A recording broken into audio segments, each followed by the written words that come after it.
Growing up the way I did is as though I was born with my ticket and it runs through my veins. And all those stories will someday become the subject matter of my works. Because it's all about the work for me, it's about the art. Quinn's speaking not just of himself or from himself, he's also speaking in relation to parameters that American society puts on the black figure. So one, take one. Hi, Quinn. Hi, Amanda. What I was thinking about in this conversation with you was the way you work in terms of like a narrative. It's not straight story, it's like poetry. You know, it's that assemblage, it's that piecing together of language. You're piecing together with images or strands of memory. These aren't collages, right? People get hung up on that. You're using all sorts of material from oil to pastel, and blending in a way that fools people. My tools, I use soft pastels, black charcoal, oil paint, gouache, but my other tools are vulnerability and empathy. Those are also my tools in the studio. Those tools are necessary for my practice. Quinn, as a painter, can conjure surface and skin tone and light and shade in ways that summon memories of Bacon or Freud, who work absolutely with the texture of skin, with the condition of bodies. But really, the interesting territory that he mines is towards the inner space, spaces of psychology. The poet Elizabeth Alexander has a book of essays called The Black Interior. I would suggest that time and again, we see these evocations of interiority come to the surface in Quinn's paintings, and I think he's trying to find a shared space through his paintings where it's possible to recognize black interiority as a dimension. Oh, man. What's up, man? Man. Thanks for coming, man. Man, thanks for having me. I couldn't wait to get here and see this. It's kind of cool being here with you too, because, you know, sometimes I've been to a museum and I was listening to somebody doing a curation of someone's art. Right. And I was going, there's no way that artist would be saying what the curator was saying. So I said, this is great because I get to sit with you and you can tell me exactly, you know. Yeah, I mean, it's really, everything starts with a vision, like a mental picture that comes to me. And then I do research. I find photographs and stuff that can match different components of the vision. And then I hang the photographs onto the wall and I just start making the work. So the vision is sort of like broadcast onto the surface of the canvas. When I get these visions, I don't know what they're about. And I don't waste time trying to understand them. I don't overthink it. From that point on, every decision is intuitive, spiritual, my process. I'm just working through the piece and making marks and making decisions and solving problems. And then as the work reaches completion, the work tells me what it is. I let the work speak to me. I'm just a medium through which energy flows, Got it. That makes sense, yeah. That's the way I like to make music. People go, how did you do? I'm like, I don't know. I'm just a vessel, Simon Sharma, the academic and historian, talked about how portraiture is about the condition of empathy and how the lock-in of eyes in a portrait brings us closer to a shared humanity. And that's what goes on time and again in Quinn's paintings. We look at a painting like Frog, we can glimpse something like one eye, and this figure seems to be staring out of their own body, reaching out perhaps. Once we glimpse that eye, we make some form of connection. We recognize this face not as an assemblage of elements, but as something more than that. Some of the imagery and some of the memories and some of the things that you draw from in the past, I think you described it as working through, and man, do I appreciate that. That's not easy to do, to take something from a difficult moment, a strange thing, and that's where some of the surrealism really like plays into it so well. There's that beauty, there's that grotesqueness, you know, like sometimes things are distorted like memory. To like capture that in images is really potent. Let's just like talk a little bit about that, like narrative. Like you have one, but there's not just one. Like what No. narratives are you carrying forward right now? I grew up on the south side of Chicago in the Robert Taylor homes. It used to be a public tenement housing development. They don't exist anymore. And it's a very poor, impoverished community.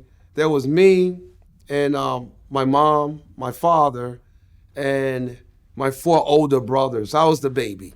My brother, Eugene, we call him Baby Gene, was a raging alcoholic. I do not have a memory of him being sober. And he always spent time at a place called Cut Rate Liquor. It was a liquor store. So I made a work that's in the show now called The Lesson of Cut Rate Liquor. It's a diptych on linen canvas, stretch over wood panel. To me, there's something about that hat. Of course, it's a hat, but also it's like a dark cloud that just hovers over him. But it's a big cloud, see? So it hovered over the entire family. He was vicious to my mother, man. I went to a school called Coleman Elementary Public School, and I came across this woman named Miss Hunter. In fact, I made her work in the current show called Hunter. So Miss Hunter told me about this school called Culver Academies. And she says, this would be a great school for you. But she said, the tuition is very high, so you're gonna have to get a full scholarship. She was absolutely right. Anyhow, I checked the mailbox every day because I want to see if I got in or not. Then one night I checked the mailbox. We are proud to inform you that you have been accepted into Culver Academies with a tuition waiver scholarship. And I'm in that school, and I spent the night on campus for the first night. And I woke up the following day, and I heard birds chirping for the first time in my life. I was so accustomed to waking up to gunshots. I'd never seen anything outside of the projects of Chicago. So there's a work in the show, and it's of me wearing the Culver uniform with the Culver hat. During the first semester of being at Culver, my mom passed away. I was 15 years old. November was the following month, which is Thanksgiving month. So I thought I would go back home and spend time with my brothers and my dad. So when I returned home, I noticed that my apartment door was ajar, partially so. It was apartment 604. And I opened the door and I walked inside and all the furniture was gone. My family was gone and I haven't seen them since. I mean, I was abandoned right then and there. I was 15. That meant the whole scope of Culver shifted immediately. This was my home now. This was my refuge. The uniform now became more than a uniform, it's clothes on my back. And every semester, I outpaced my peers. And yet, their parents came up for Parents Weekend. And there I stood, having won all of the awards, yet winning nothing. And that's what that piece is about.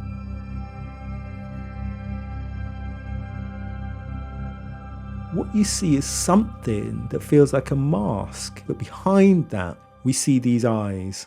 We see a glimpse into another state of being. Quinn painting his outside almost from the inside of himself.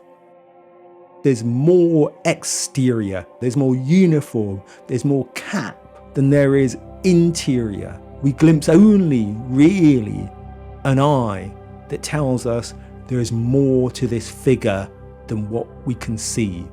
Perhaps actually, he only had access to part of himself at that time. These photographs were actually used to make the painting that functions as like my self-portrait of me being at Culver Academies. So for example, this is where I pulled the photograph for the hat. I used this photograph for the green background of that same painting. So I pulled it from here. And then I used this photograph for the flower petals. Oh, look, here's the image, the photograph of the uniform. I balled it up, but that's the uniform. That's the body of the figure right there. But that's it. I'm sure I'm not gonna make that piece again. Those past experiences, those past moments become more illuminating as I get older. You know what I mean? Right. So I may be far away, but I'm still very close to it because those experiences continue to make such a It's the journey, right? impact for me and also dictate my behavior patterns. Like when I was a child, I learned for the first time my father was illiterate, he couldn't read or write, because he would ask me how to spell like 3-letter words, like how do you spell cat? How do you spell dog? And I would tell him, and he would write the words on the back of lottery tickets, when lottery tickets were like long. Okay. So this is like a reflection of my dad in his chair. When it dawned on me how fragile and vulnerable he really was. This was a man, a grown man who was illiterate. Before that, my father was a powerful man, you know? He was indestructible. But then when it dawned on me, everything changed. I still looked up to that man, no doubt about it. Right, I get it. But that moment stuck with me. It made an indelible mark on my mind. And that's how this piece was born. Wow. Quinn finds different elements from magazines and from other sources, and these found elements tell a story of his father, but also of other black men. I would also come to the collage tradition of someone like Romari Bearden, who sourced images and fragments as a way to talk about collective memory. And I think this is one of the things that Quinn does, absolutely. The fact that the figures then come out looking both beguiling and beautiful and sometimes grotesque is so fascinating.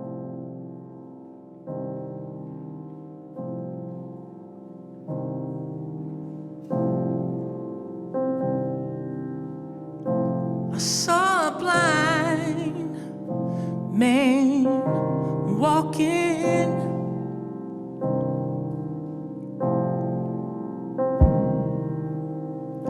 I heard him call my name.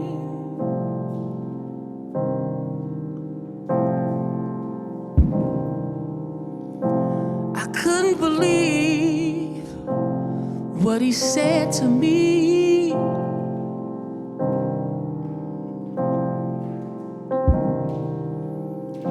He said he felt my pain.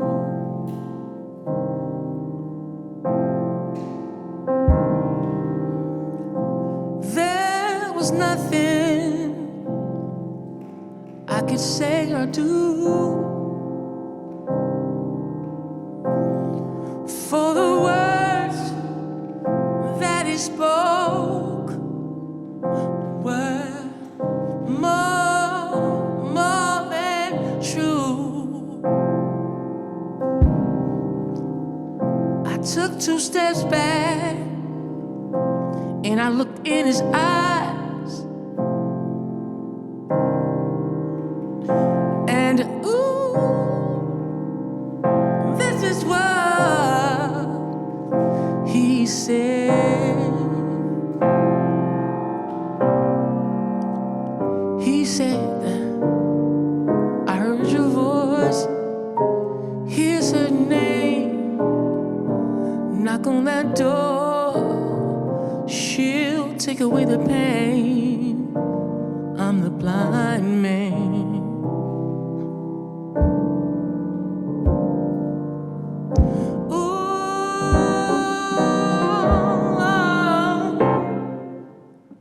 I knocked and the door open, and what a pretty sight to see.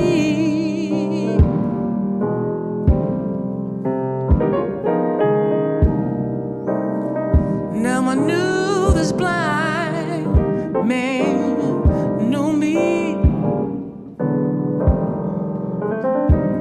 'Cause how would he know what I like when he can't even see? She told me to have a seat. She said, would you like some drugs? Or something to eat?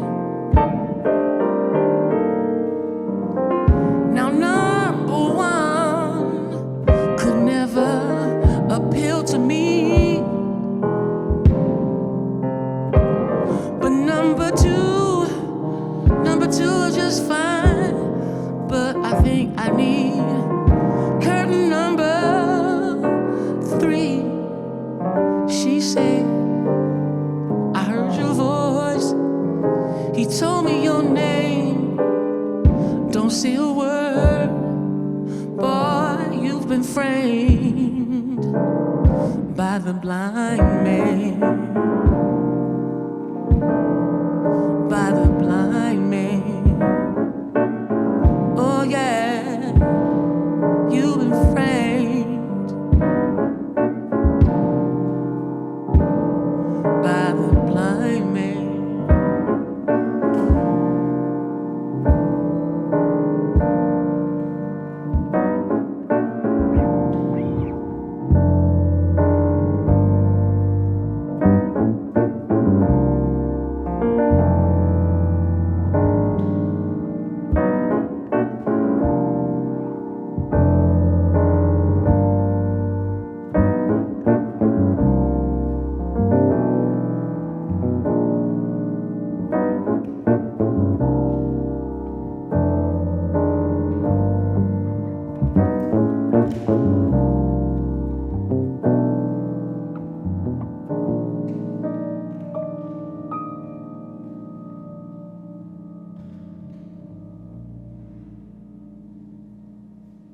Something that I understand about your growing up, your personal narrative, was the name you carry. Nathaniel Mary Yes. Quinn. You carry your mother's name with you wherever you go in the world, whatever you do. And that, I just have to sit in that with you for a minute. That is so beautiful. When I was in high school, of course, it was time to graduate. And it just came to me, I'm going to adopt my mother's name as my middle name. Because now her name is on all of my degrees. It's as though she too has all of that recognition, rewards and awards and degrees in that education. Because she never had a formal education, but now she does. And what's also important to me is that right now at Gagosian Gallery, Madison Avenue, on that gallery wall, it says Nathaniel Mary Quinn. And that's very important to me. Now the world would know my mother. But back in those days, my mother was obsolete. Nobody cared about my mother. She was just a poor black woman in the projects of Chicago. Now, they have to say her name when they talk to me. He's really interested in the struggle towards self. We're talking about people whose humanity is denied on an almost daily basis. We have to find a way towards our personhood, towards a declaration of being. These are contemporary paintings, but they speak of history. They speak of American history. We can think about this in the context, to be honest, of 500 years of objectification and violence against the black body in the West. We look at a painting like The Alcoholic. This is not a healthy figure, but one of the prevailing characteristics of Quinn's work is this deep, abiding sensitivity and empathy and love of black humanness. I also love the titles. It's almost like a chapter. You know, I'm thinking about the 2 teachers that are in this show, you know, honoring them and their influence on your life. When I was young, I went through some very turbulent times with my family, stuff like that, and these 2 women, they gave me a reason to believe in an optimistic future. Pilcher and Jackson, man, this is my ode to them, man. Those two women saved my life. Yeah, that's pretty cool. They know about the piece. Not yet. Not yet. I've been waiting for this. I wanted to come and say, Miss Jackson, check this out. You know Raphael Saadiq? Oh yeah, honey, I love Raphael Saadiq. Say, but check this out. We talked about you. About you, yeah. And boom, and she's gonna faint. And Miss Pilcher's gonna faint as well. Wow. Yeah, I like that. I like when when you could pay homage to people who helped you along the way. Yeah. That's why we do it, you know? Right. Yeah. But this is amazing. Yeah, man. So do you know, of course, these are all works on paper, all this, oh yeah, yeah. That's called fly. Yeah. So that, for me, I was just trying to capture an energy or essence, Right. you know? Like, this is a fly motherfucker. This fly. You know what I A mean? leather brim. That's it. ridiculous. Coolie highs. Yeah, that's a good reference. Yeah, I right. like that, Coolie High. Chicago, the train. That's right. Yeah. Yes, that's a very good reference. Yeah, walking into that subway. I didn't even think about this. I'm glad you're here looking at this work. I'm learning from you now about my Yeah. own work. This is Wow. amazing. Like in one of your songs, do you know what today Anniversary. is? Yeah. But the production. Yeah. Now, I'm influenced by that. Like that specifically. Because the sounds I see as colors. You know? It's like this distant sound in Yeah. production is right there. Yeah. You know, there's things like that. So I try to learn even from the music. Makes sense. I mean, you're from Chicago. I mean, Yeah. you got Sam Cooke running through your veins. That's right. And Curtis Mayfield. Absolutely. We think of the classic novel, The Invisible Man by Raphael Saadiq. This black figure discovers that he is invisible on the streets because of his blackness. Dress, therefore, becomes a route to say, I am real, I am whole. That stylishness is not a detail, it's an insistence on being recognized as whole and as human. I don't think about your work in the sense of the past only. Like, I understand that it comes from that place, but it's also past, present, future. Yes, I'm thinking about one of the works in the show. Is it Frog? that's right. Can we talk about that? I was in search of finding new ways of exploring my materials. I had grown accustomed to creating clear demarcations, but something about going through the pandemic, being quarantined, I wanted to break through that.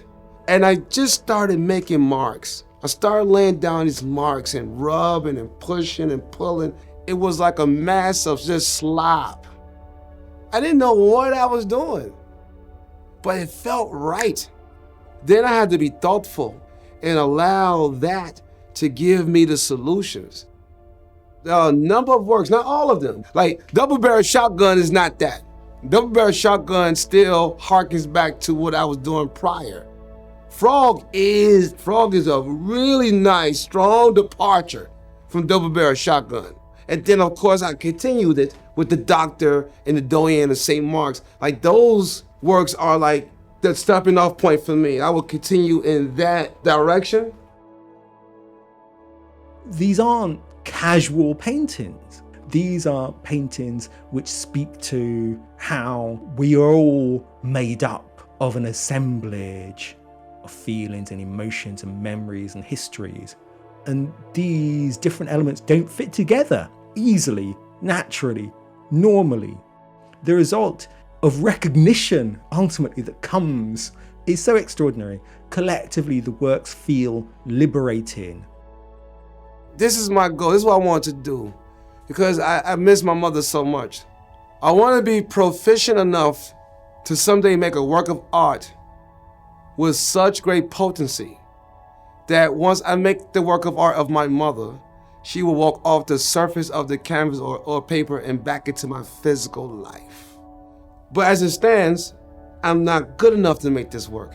I come face to face with my insecurities, my doubts, my shortcomings, and I know I ain't nothing really special. I'm not. But the courage is being able to embrace that. Embrace your shortcomings. Embrace your wounds. That's who I am.